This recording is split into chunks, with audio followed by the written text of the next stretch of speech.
Hello, this is Eve. I'm your love life coach, love and life medium, and I want to encourage you guys to listen to your wives, listen to your girlfriends on this Kamala Harris thing, because, okay, maybe you don't trust this new politician coming in with all of the hate videos that have been created about her that are fake news.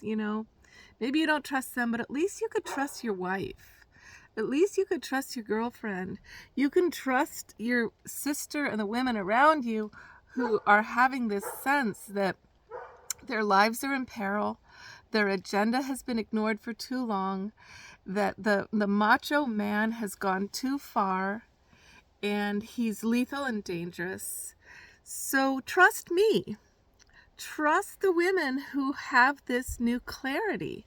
Even if you can't believe in Kamala Harris's greatness the way she clearly, by comparison, is leaps and bounds beyond the other candidate. She's wise, she's intelligent, she's informed, she's willing to learn and listen, she's got an agenda, she's thinking of everybody, she's inclusive, she's very fierce. She's not going to allow our boundaries of our country to be without anything to protect us at the border anymore, the way Trump.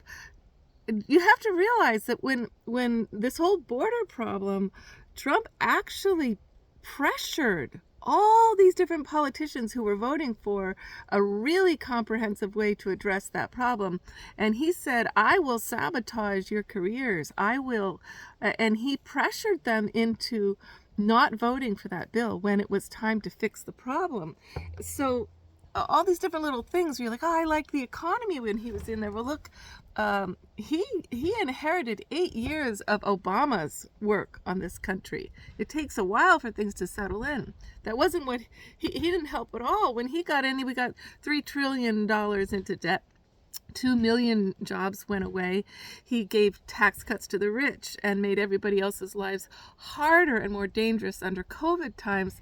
So look, the women come in, and we've got a sense of this. We've got a handle on what's fake news and what's real news, what's worth considering and what's just a bunch of more malarkey that's actually funded. All this kind of news, this like hate sort of gossip stations that are not actually real news. They're just taking facts and then making up stories about the facts in order to sway opinion.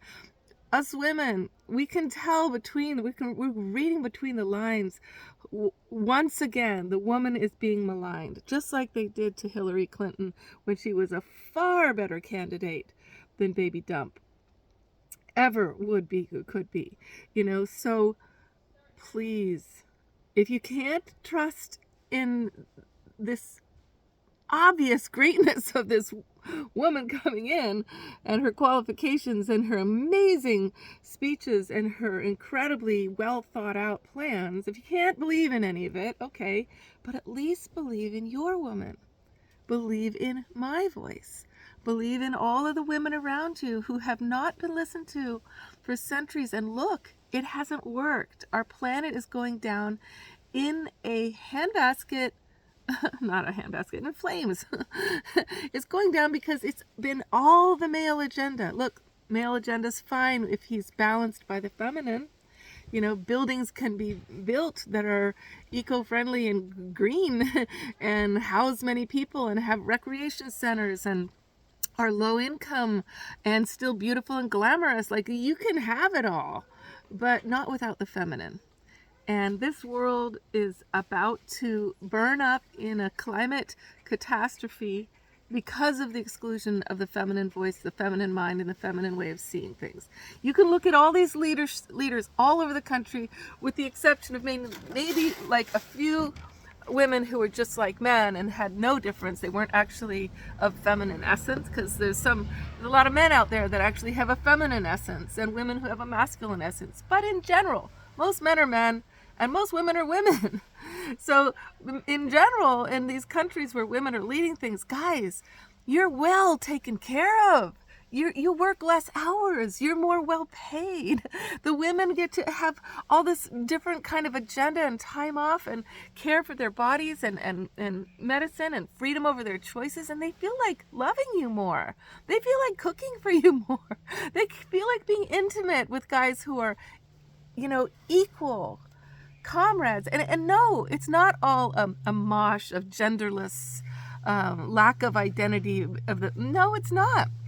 Actually, in countries where they really made everything, was it Norway, one of these countries over there, they made it so that everybody was paid the same no matter what job you did, even construction workers versus teachers. And they thought that, okay, now all these women are going to go into construction and men are going to go into healing professions. No, it didn't happen.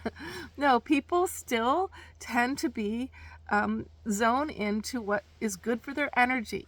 And if you have a lot of testosterone, and some women do, you need to get into some big tractors and some big building jobs and some big athleticism and be in the sports and all this stuff. And if you have a lot of estrogen and a more yin temperament, which some men do, you're going to want to be more into the introspection and the writing and the planning and the healing arts and the nourishing arts, right?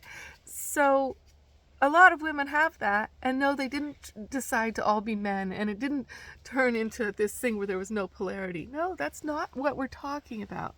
When we're talking about women's liberation, we're talking about a woman leader, we're talking about more woman energy, and that means not us women having to prove ourselves as men to be free and powerful and have a voice. No, we're talking about we want to be able to wear our wedding dress every freaking day and not have it be weird. If you want to wear lace every day, come on. Like what will the women's agenda do?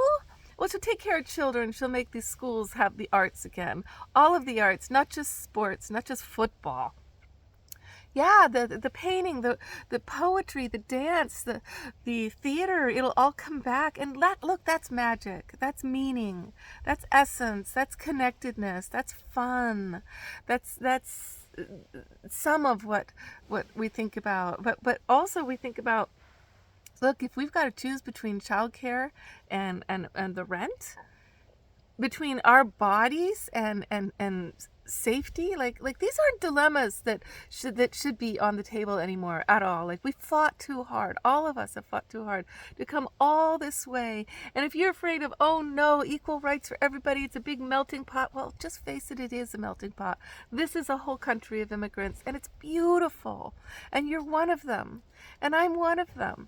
And we all get to learn from each other, and we don't have to all become one bland, potato soup. No, we can actually allow all the dignity of all these different religions and all these different races to have their different traditions side by side and enjoy learning from each other. And also, just let each other be. Just like, none of my business. None of your business. All we need to do is the business that is ours is just making sure that all of us have the basics. That's what Kamala Harris is about, so please trust me.